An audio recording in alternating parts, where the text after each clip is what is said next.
Welcome to the Jeff Heilman Project. I'm so glad that we get to be here for this very special episode.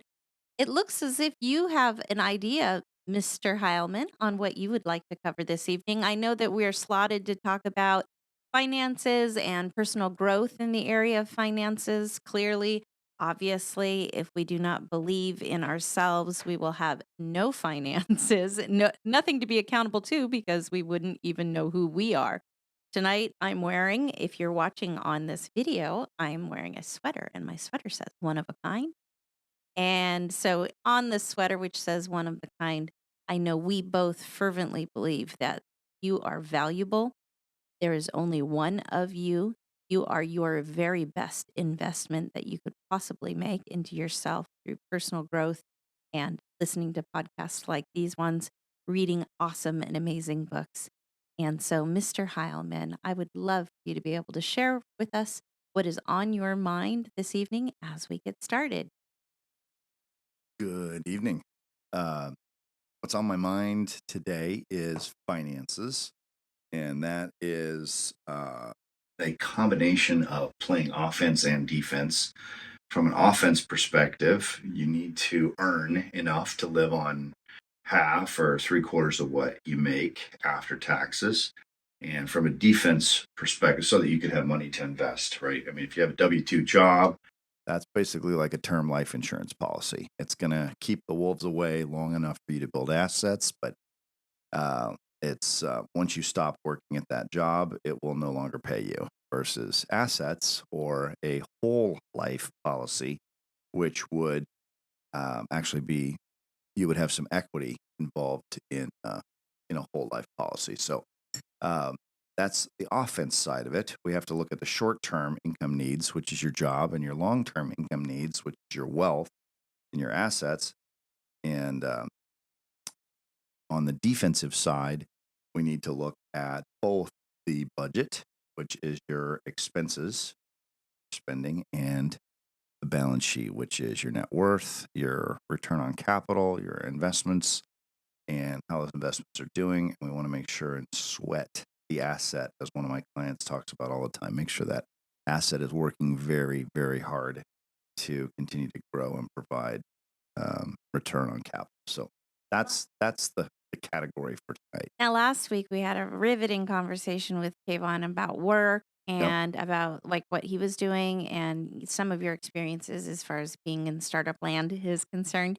Yeah. Um, but what we didn't get to cover, which I would have loved to have been able to talk more and seen also Kayvon's perspective on this, is we have an ongoing mantra in our family, which is that we work to learn. We do not work to earn. And so Yep. my question to you is when you're starting up, when you're getting started, like a lot of people are that are listening to this podcast right now, um, how do you encourage them to work to learn when it would appear that their like number one concern is just, getting food on the table or just doing something that is whatever it is required to get immediate needs?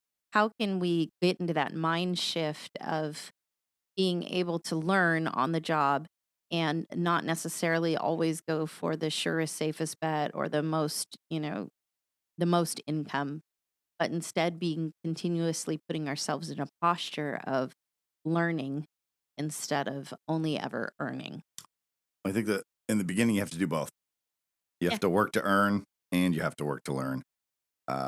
Jim Rohn, the great speaker and uh, Tony Robbins' mentor, said, "Work hard at your job, you make a living. You work hard on yourself, you make a fortune." I like So, that. working to learn is really about getting the skills that you need in order to increase your income overall. Because that's one of the problems that I see with wealthy people, or people who, I wouldn't say wealthy, but people who are rich, right? High six figure, low seven figure income earners think that they get to a point where they think they should be paid for what they know. And then as a result, they stop doing the things that got them the growth and the acceleration and the reputation, because it's hard. I mean, working is hard. It's hard work. It takes discipline and focus to keep going. And so we're not paid for what we know. we're paid for what we can do, and the more we know, hopefully the more we can do, but we still have to do it. So working to learn instead of working to earn, or in addition to in the early years, is really about getting to the point where you can do more. And you go from skills at a small level of selling, a $50 or $100 item, to selling $1,000 item, to selling a $10,000 or $100,000 item, to selling $1 million item. There are different skills associated with. Um, Yes, so being able to go from working to learn and working to earn at the same time when you're in your younger youthful days to as you maybe mature and become older and are able to pick positions based on your portfolio, based on your work experience, where you can be challenged and be able to potentially work to learn more. Now, in the rare occasion, which we have seen with some very successful people like the Steve Jobses, where they could live at home and work out of their garage and put themselves into positions to where they were working to learn straight out of the gate. For us personally, we experienced this with our oldest son, Jeffrey. In one particular occasion, he really wanted to get a job that he was not qualified for. He lacked the experience, but we encouraged him. We said, hey, we're going to be the ones that are supporting you. We're going to be the ones taking the risk for you. Why don't we just drop you off? I remember we took him, he wanted to work at that restaurant and we dropped him off and he worked for free for every day. We drop him off, pick him yeah, up, drop him off, pick him up that for might have been 7 illegal. days. Well, it was an apprenticeship situation Yep. and they were happy to have the help and we said, even if this is, we don't want to break anybody's laws, we don't want to get anybody in trouble, even if he's just here to observe and to shadow, like what can we do so that he can learn what he would need to do in order to become successful so that you could hire him and being able to be in that position.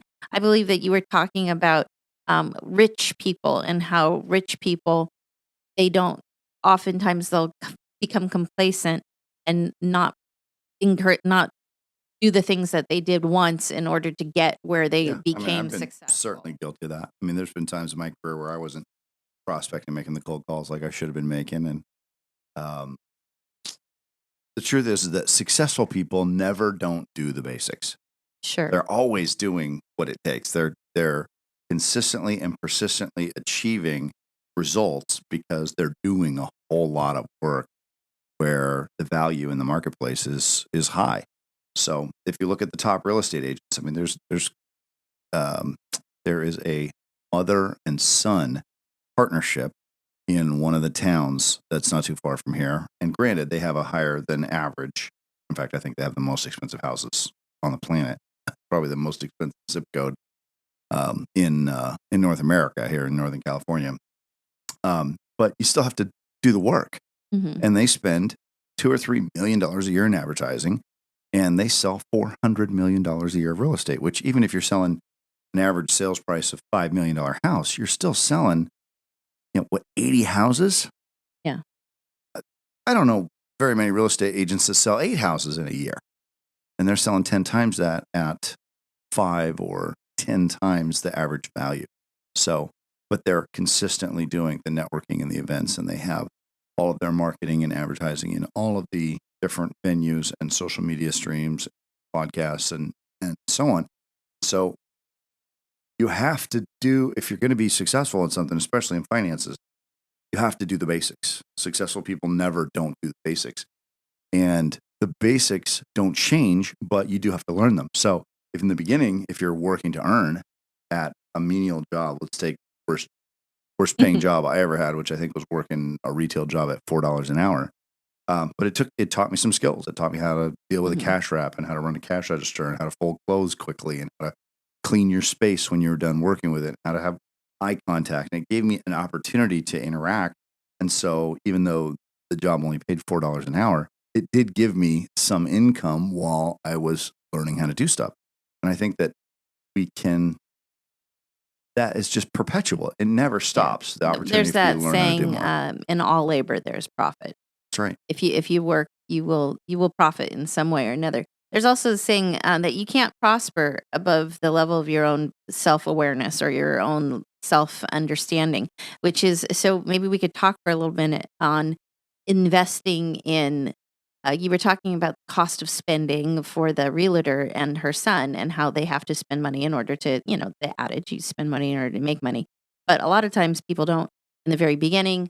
We certainly didn't have any money to invest in order to put money to money, but we did do a lot of investing in ourselves and the books that we read and the things that we did Yeah. in order to improve ourselves so that as our self-image increased, our ability to earn also increased because they would seem to be directly in parallel with each other. Could you tell us, I have this question written down, the top 5 books in the area of personal growth which have directly enabled a higher income in your opinion? Maybe like the top 5 that you actually saw yourself either be promoted as a result or go through a transition to where you did a career change as a result or just flat out went from, $15 an hour to $20 an hour based on a book or some concept Gosh, that you it would attribute there to were have read. it was not a it was not an overnight process. It was a gradual, painstaking, year after year after year of reading books to get little bit better. I would say one that really helped me structure how I go about sales is How I Raised Myself from Failure to Success Through Selling by Frank Betcher. Mhm. Betcher is Bettger, Frank Betcher. And that book is still available in Barnes& and Noble, published probably 100 years ago, and it's still in print in the 37th printing of paperback. Um, Really exceptional story of how somebody went from packing up his cardboard box and walking out the door after failing at selling life insurance for 6 or 8 months. And his manager said, "Well, before you go, I just want you to know the real key to sales is the number of interviews that you do." He says, "If you get to 2 or 3 interviews a day, you will not be able to help but make out great in this business." And I remember Blake Saleh, a mentor and coach of mine, who's now Hey, Blake. chief revenue officer for Proofpoint, talked about his goal was to try to get 2 meetings a day, to have 2 meetings a day in the calendar, 2 customer-facing meetings a day, 5 days a week. And as long as he did that, he knew everything would be good. And I think that's so that was a big influence. He talked about keeping records, keeping track of the calls you make, keeping track of the interviews that you do, track of the number of times that you're interviewing people. He also, from his record keeping, found that 80% of the sales in life insurance in his business back in the 30s were made in the first or the second sale. So he basically, if somebody wanted to meet a third time, he's like, no, Yeah. no, once or twice, that's it. Once, and then the follow up, right? You either have a guy, you have a prospect, or you don't, and he's either going to do business with you because he understands and you've confirmed the sale through your process in the first meeting, or if he needs a second meeting, that's fine. We'll do a second meeting follow up. That's it. No more after that. There was one I remember you reading, or maybe it was a book or a concept, the Glenn Bland method. Yep, that was another one that really talked about the day-to-day process of allowing success doctrine to seep into the subconscious mind and help raise your self-image. Is it an actual method? Yeah, the Glenn Okay. Bland method. Yeah. Okay. The method starts out with what he calls success doctrine, which just has to do with anything that's written down by somebody who's successful Mm. is success doctrine. Or wisdom, also known as wisdom. Meditate on that and read it, and end up moving into a level of success consciousness. And then by continuing to double down on success doctrine, you become uh, a relaxed mind. And then 4 becomes a positive attitude. And then 5th is the ability to give and receive love. And then 6th is whatever the highest level. I have to look it up, post it in the comments. Um, That's okay. There's been a lot of books over the years, so I, I'm I, I sure. can't believe it. I've sat there for 2 years with that in a 3 by Well, 5 card. I know that our friend, I I'll like say hypnotic referring to rhythm habit.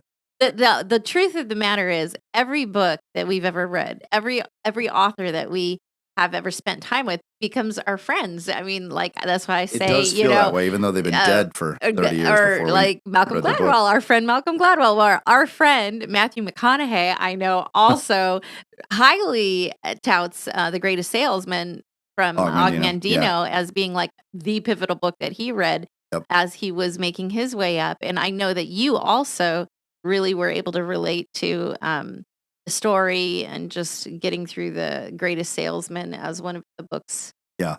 that was one of a pivotal book in your Yeah. And these are all about doing the basics and doing them again and again and again and again and developing a rhythm to where the power of habit ultimately ends up. That's another great book by Charles Duhigg. Um, it changes what you do on a daily basis. And if we're trying through discipline to do something, just grinding it out, it's really hard. But if you do it for a while and then it becomes habit, listening, smiling, thinking in terms of other people's interests. I'm thinking of the Dale yeah. Carnegie narrative, right? How to Win Friends and How Influence to, People. remembering that We require all of our children to read all of that our kids have to read How to Win Friends and Influence People. Thinking in terms of other people's interests, encouraging the other person to do the majority of it. You can't. Remembering that a person's name is to that person the sweetest sound in any language. Smile. Never criticize, condemn, or complain. These are beaten into our subconscious mind here at the Heilman House, because they matter as much as they do. It's not what you want to have happen. It's what you make happen through effort, focus, and doing the right types of things. But in order to do the right types of things, you have to have the right habits. Otherwise, you don't get them on autopilot. And in order to get the right habits, you have to have the right narrative. And in order to have the right narrative, it all back to success doctrine. Like, who has done the thing that we want to do that we can go and learn from? And now they have hacks. You can figure out how to build a website, create an email marketing everything campaign, is templatized do nowadays. a keynote speech. I mean, there's folks that'll show you what you need to do a TED Talk, which is one of the most influential things people could do to go from good to phenomenal would be to do a TED Talk. And there's hacks on how to do a TED Talk all over of figuring out. I want to do one. I'm ready. Let's go. You ready? Let's go. Okay. So, as far as what I've perceived the most, I mean, we've always talked about here at the Heilman Hacienda, we've always talked about how money is the trailing indicator, like on an airplane. When you see the white cloud coming from the rear of the aircraft as the aircraft has already gone by, that trail is the actual income. That's the actual money.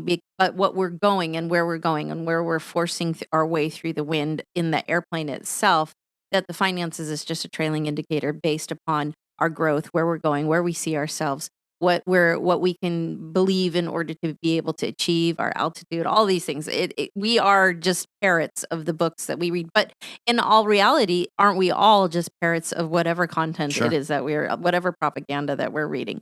Yeah. I know that in Mastering the Money Game, Tony Robbins' most recent book, he's talking about how volatile, trading is. And now we used to do day trading. Well, now we're doing nanosecond trading. And we used to be able to trust in these investment opportunities, but now we can't trust in these investment opportunities anymore. And so it seems as if a lot of the books that we would traditionally read in order to become better in the area of finances, if you're going to think linear, a dollar for a dollar, a penny for a penny, in an economy in a gig economy or whatever, where things are going and they're so volatile, the only safe bet it would appear would be to invest in yourself and to continue to create the desire to learn and to grow and to never stop the desire to build up who you are and where you're going, where you want to be going. Is there, I mean, we're talking about finances. Is there a sure bet? Would you say? A more sure Have bet you than ever investing found in it? yourself? Yeah. I mean, Warren Buffett's the richest investor in the history of the world. And he says, number one rule is don't lose money. Well, that's probably a good way to keep it. So if you're, and he said, the number one investment you can make is to invest in yourself. And he says, all right, well, what about retirement? And he says, index funds. Yeah. Like if you don't want to do the work to evaluate the companies and just stick to the S&P 500. But those, let's say you make $30,000 a year, and you're able to save 2% of your income, which is $600 a year, right? After net of tax. And you save that and you put it away and you make 10%. That's going to compound. It's going to double in 7 years. So let's say 50 years is 7 times 7. I don't know what the calculation on it, but it's hundreds of thousands of dollars at some point. That's great, but you got to wait until you die to have that kind of income. What if you could go from making $30,000 a year to making $1 million a year now, or in 5 years or 10 years? And then think about how you could you could just live better, live your life better when you have more income.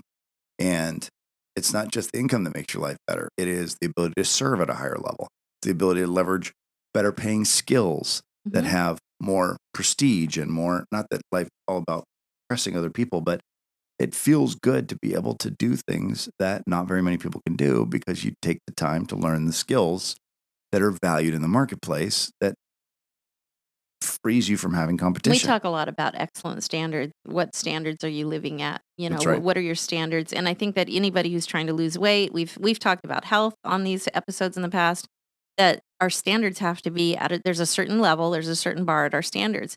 And once you have that Yeah, it's just standards, excellence, just once the you have best it can be done. once you have that standard set, if you're trying to lose weight and your standard is McDonald's chicken nuggets, you're probably not going to go very far. But if your standard becomes lean, boneless, chicken breast, whole Yep. foods, all organic, non-GMO type food, then your standard now will dictate the type of food that you choose and what it is that you decide to do moving forward. So with the same area and the level of finances, I know we have spent countless hours, and our kids can attest to it, driving around in beat up old cars through the richest, fanciest neighborhoods and crying, me, myself sniffling out, looking out the windows at these houses that seem so far away. Not that we're materialistic or looking for the money and the stuff to validate our very existence, but it's just stretching what we can see. And can we even Yep. see having a car that's paid for? Can we even see, go walking into it's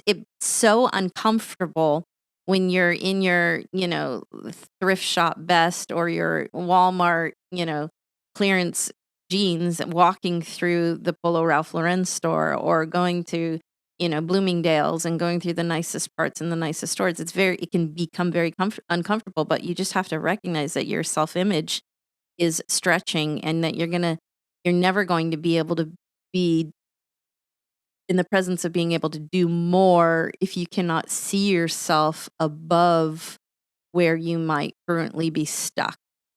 And so it seems like because I mean even to this day, I even did it today. I sent you I think it was a rental house for like $12,000 a month. It was like this crazy, Yep. 6-bedroom, 5,000 square foot. And it's not out of like, this is what I was in Carmel. It's not like this is, I'm not going to be happy until we get this, or look, honey, you're not doing enough because No. it's about aspirations. It's about It's about me. raising the standard of excellence. I mean, It's about- I will go on Zillow and I just like crazy talk. I'll be like, what's a $40 million house look like? Like, I don't even know what a $40 million house looks like. I know some people listening to this, maybe they'll be living in a $40 million house. Yeah, part of having But- part of the $40 million house too is where it is, Yeah. right? It's not.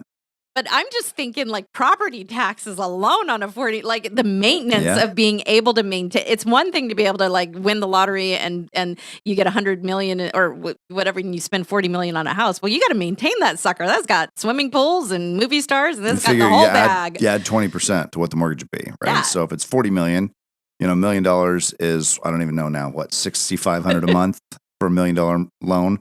So 6,500 times 40 million. Yeah. It's going to be $250,000 a month for the mortgage, and then you add 20% to that, which is another 50 grand. So it's about 300 grand. And what's the most fascinating house. thing for me is that the more people that we have met that actually, because we have met some people that could actually be able to afford to do those things, it's not like it's not like it's too easy for it's just that's just one of the things that they do. Like they're very philanthropic. They're very generous. They're if they're not giving their time to some cause, they're giving their money to something else. And so it's definitely not the when we grew up, it was portrayed to us in every cartoon that the greedy bad man was the rich man and that the Yeah, stingy and they one always wore and black and exactly.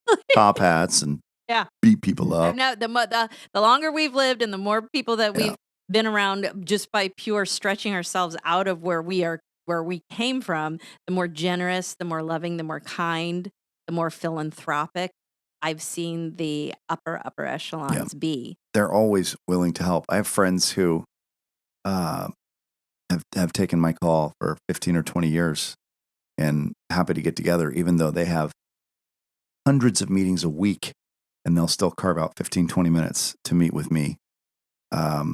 And they've even told me, they're like, I don't usually do meetings outside of meetings for my business.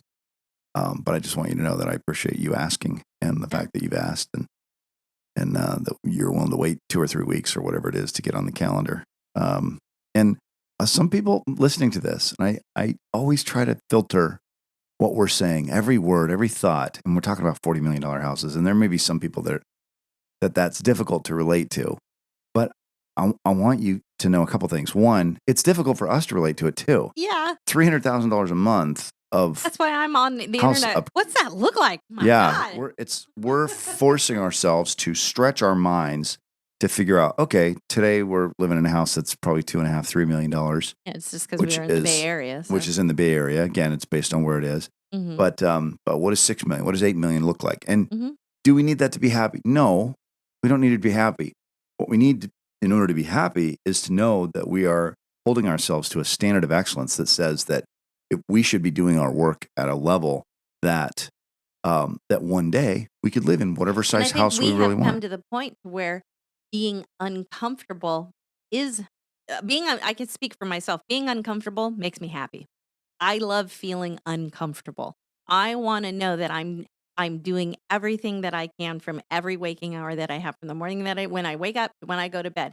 Am I putting myself out there? Am I being on the edge? Am I being uncomfortable? Am I going in front of the camera when I know I still have weight to lose? Am I going and looking at the houses in my crappy car when I'm, in the process of getting a better car? I love my car now. I have my dream car, so it's a Yeah, Jeep.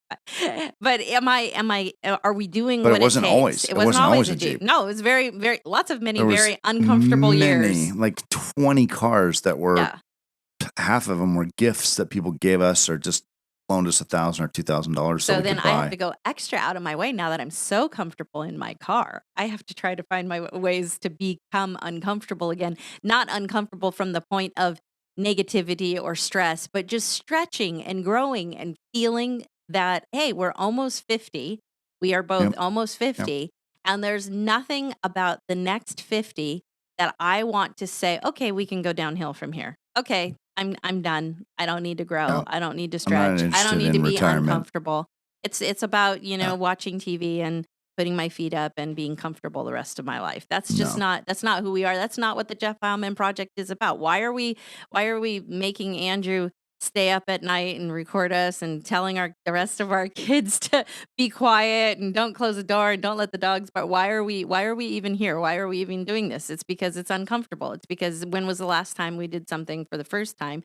And do we know, are we going to see any financial gain from it?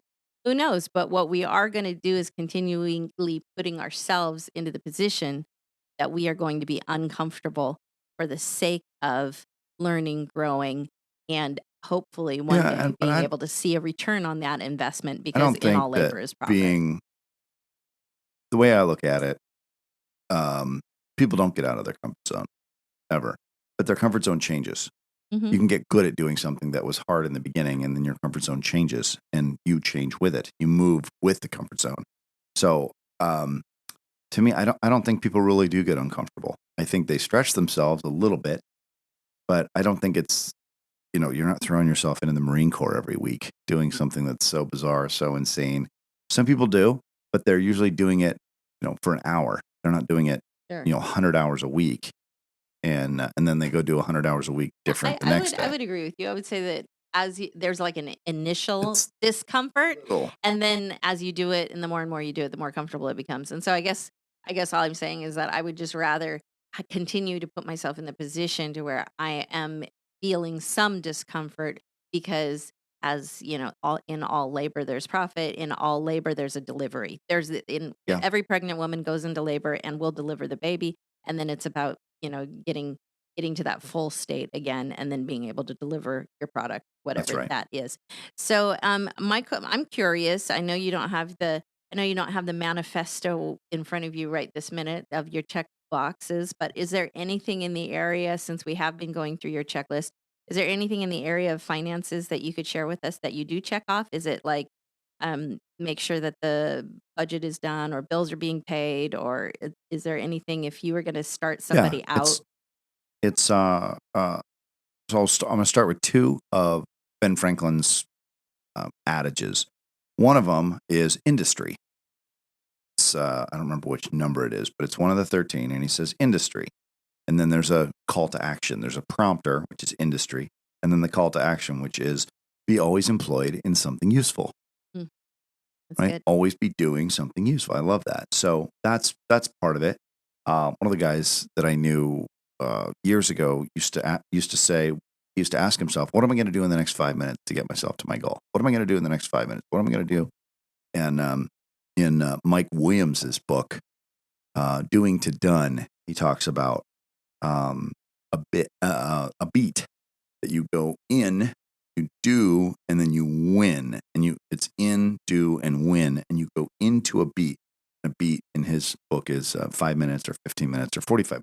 So I think that being industrious is part of being successful financially, continually building momentum, setting timers, and working hard and doing time boxing in order to give yourself a time limit on something to create a little bit of pressure, just like a cylinder creates pressure, pressurized air and fuel mixture, which gives it something to push against when you have the explosion and the power stroke in the engine. The other adage from Franklin is frugality. He says, "Make no expense but that which may benefit yourself or others," i.e., waste nothing. Don't go on spending sprees and spending all your money. Bible also says, "Fool spends all that he has." And so, one of the things that we have continually needed to do is to be very careful with spending. It's easy for spending to get out of control, and for us to have a budget. Some people call it a spending plan. Same thing, and not just a budget, but a balance sheet. Most people, they don't look at the balance sheet. They don't look at what their assets are doing, how much their debt loads are, what those debt loads have as a relationship between the actual asset that the bank owns against them and the monthly payment that they have to do. And so, one of the things that you and I have always really worked hard to do is to stay out of debt and pay off the pay off the loans so that our cash flow is freed up and we have extra discretionary income for investing. So, from a financial accountability standpoint, it's offense and defense. It's being always employed in something And those are useful. And actual check boxes on your checklist. There's something that you reflect to when you check. I think from a I don't have it in front of me right now, but as far as finances goes, I mean, we do the budget every 2 weeks. Yeah. We sit down and look at the spending plan. I have a zero spending plan that makes sure that I know where every single dollar that we make goes every single month. We have a plan for it. We decide on it, the two of us together, and then we execute on that. And as soon as the budget's approved, which we do on the 1st and the 15th, we make the transfers into the proper accounts.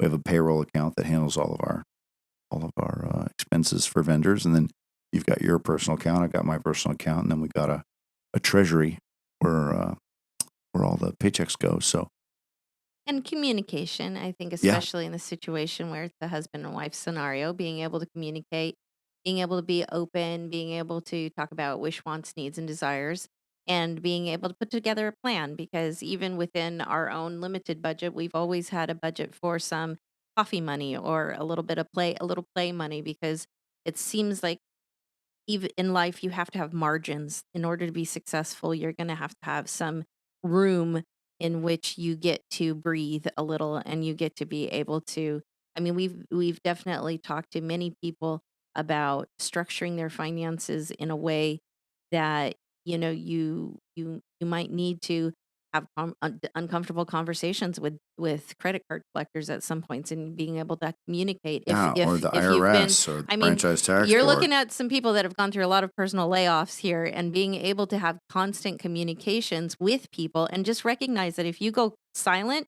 that's not good.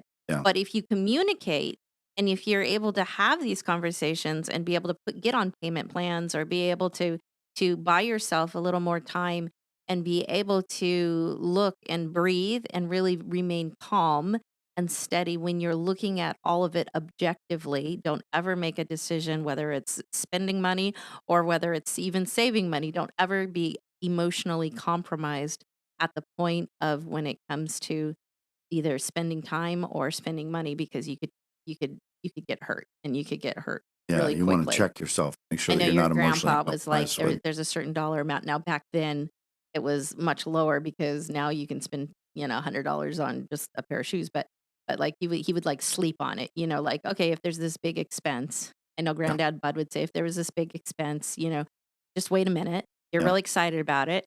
It's obviously emotional. The salesman wants you to buy it. Just go home. Just, the thing's gonna still be there. Just go home and take a nap, go to bed, sleep on it, and if you still feel that way in the morning, then maybe you should revisit, but if not, then just take it one day at a time."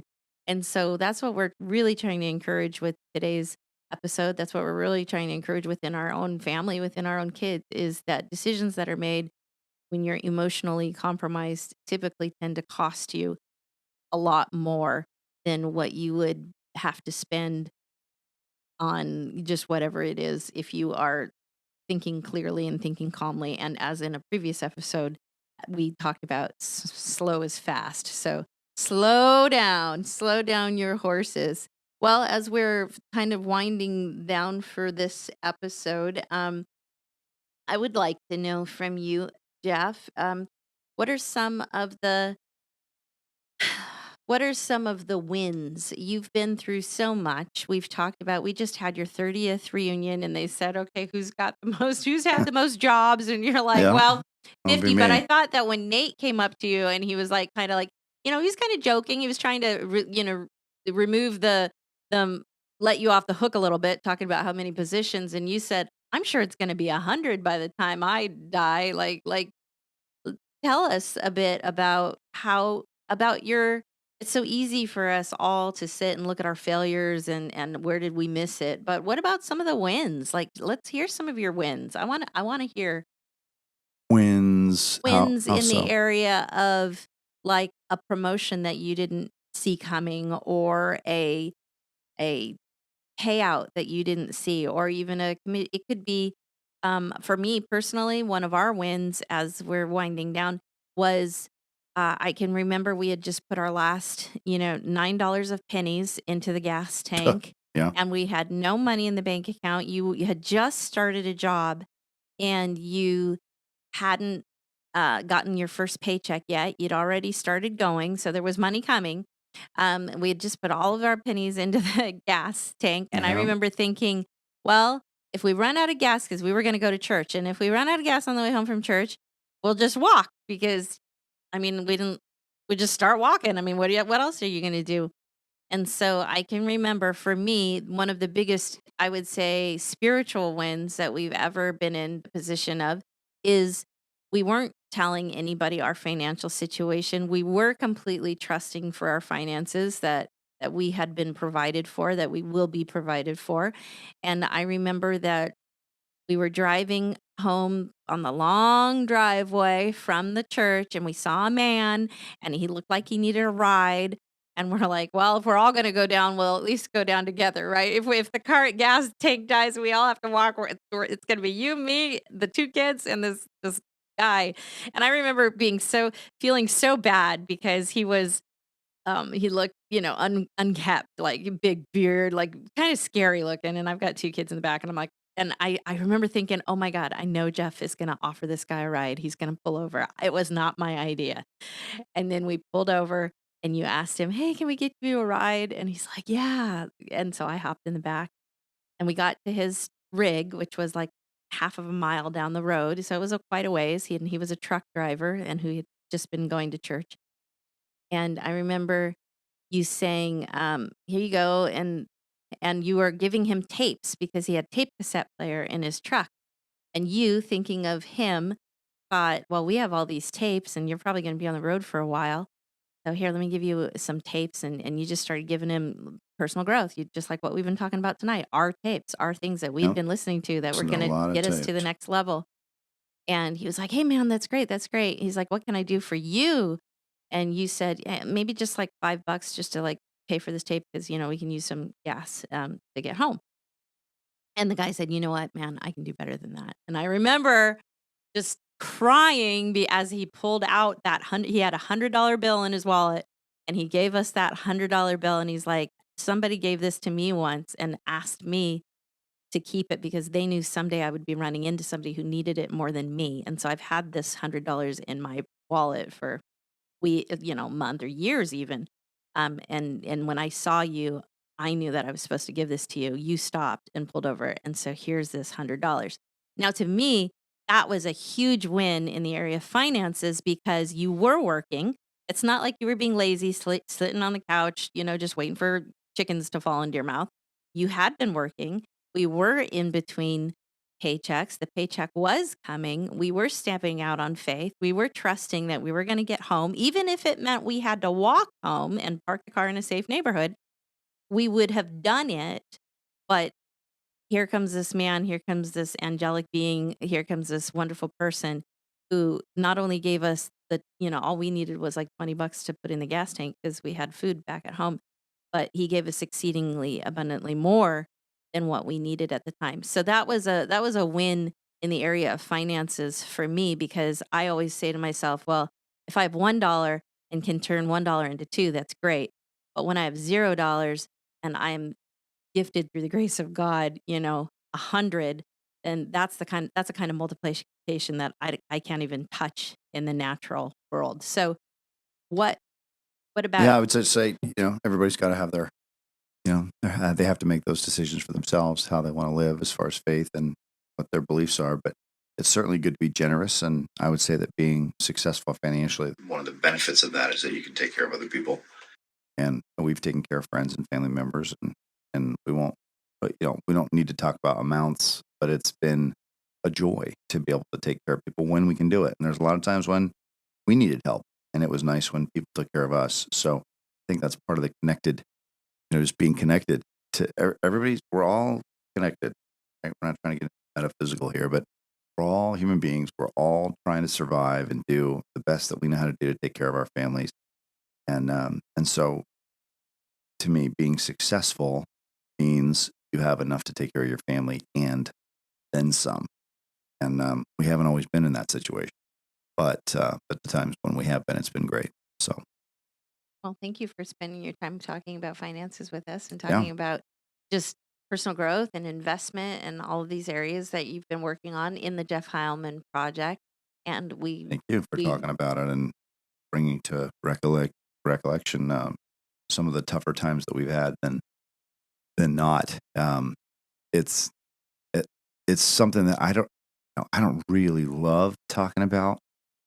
Being a failure financially and getting fired from tons of different jobs. But I do think that there's people out there who are going through stuff, and even if they've gotten laid off a job, one job. I know some people like they lose one or two jobs, and it's such a shock because they've never been through it. It's still a shock when it happens to me, but I've just been through it enough times that I have a plan in place. I know what to do. It's simple routine. And the other thing too is that um, every job that I've had, it's gotten better than Mm, the previous jobs. mhm. I mean, I can only think of maybe one or two where we actually took like a step backwards, but every other gig has been better than the one before. What do So you at the end of Hot Ones, he always says, "Okay, and that camera, and that camera, that camera." What are you what are you excited about like right now? Are you excited about you yeah, where's it going? Where's the trend? Where's the Jeff Inc. Heilman trend? Or even just if you were somebody who had a lot of extra money right now and you're gonna invest into doing something, like where are you seeing the market going right now? not an investment counselor for sure, but I would say that the best investment you can make is in yourself, in your personal development, and in your skills. And I think that um, the skills related to digital marketing, email marketing, affiliate programs, podcasts, YouTube videos. They don't always make money, but I think that they do. Alex Hormozy says, and I love this quote. He says, "Your work works harder on you than you work on it." I'll say that again slowly. He says, "Your work works harder on you. It works on you, and increases the skills that you have when you put your best effort into the work that you're doing." And he says, "Your work works harder on you than you work on it."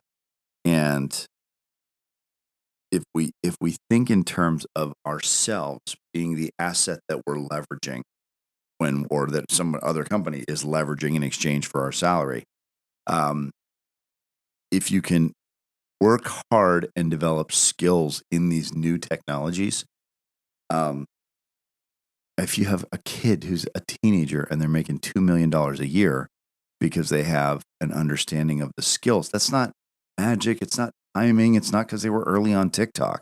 It's because they have skills in understanding how companies will pay them for their influence, whether it's through click throughs, whether it's through paid advertisements, sponsorship, product placement, speaking engagements, affiliate programs, retainers, or any other number of ways to be done. These are skills that a lot of the 15 and 20 and 30-year-olds have, that the 40 and 50-year-olds have never developed those skills, because when we were coming up, the technologies Mhm. that require those skills in order to make money had not been invented yet. So we kind of get into our groove of what we're doing and what we know how to do. I never did a podcast before. I'm still not fully sure I'm comfortable doing even this one right now.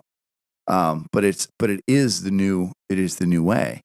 And it's, you have your outliers, but you also have a lot of people in the gig economy who are making 50 grand, 80 grand, 30 grand part-time in side hustles because they're creating content and because they're leveraging the technology that either they write the software themselves or they leverage software. Now there's tools, ClickFunnels is $50, $100 a month. These um, mass marketing tools exist. And if we can develop the skills in order to leverage these tools, not only can you create a great income for yourself, but you can also reach a lot of people and build influence way beyond what you would have just in your local community or your university or the company that you work for as a an individual contributor or as a manager. Well, that's awesome. So, thank you everybody for tuning in today, this evening, this morning, whenever you're listening to this. It's been such a fun ride with you, right along. We look forward to next week in the Jeff Heilman Project, continuing out through the 9 daily disciplines in which Jeff focuses on the things that are on the top of his mind, that he has opened his heart and become transparent, gone public with this message to share it with you. So, thank you for tuning in, and we'll see you next time. See you next time. Thanks, Jessica. Appreciate you. Bye-bye. See ya.